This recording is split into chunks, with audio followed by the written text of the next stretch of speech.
kamp pengungsi warga Palestina kembali diserang oleh tentara Israel di Bureij pada Kamis 2 November 2023. Serangan ini merupakan serangan ketiga di kamp tersebut.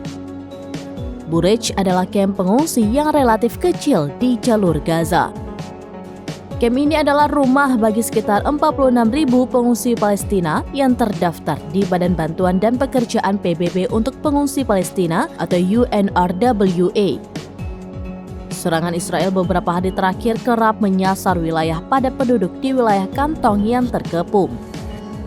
Seperti banyak kamp di Gaza, kamp ini awalnya dibangun untuk pengungsi Palestina dari desa-desa yang dikosongkan oleh pasukan Zionis selama berdirinya Israel pada tahun 1948.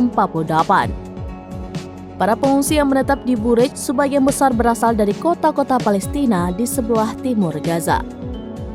Selain pemboman Bureij, Israel juga menyerang kamp Jabalia selama 3 hari berturut-turut.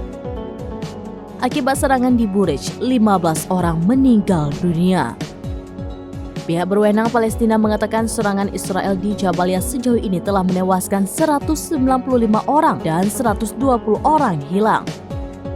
Saat ini, lebih dari 9.061 warga Palestina meninggal dunia, termasuk 3.760 anak-anak dan 2.326 perempuan serta 32.000 terluka dalam serangan balasan Israel di Gaza hingga Kamis 2 November 2023.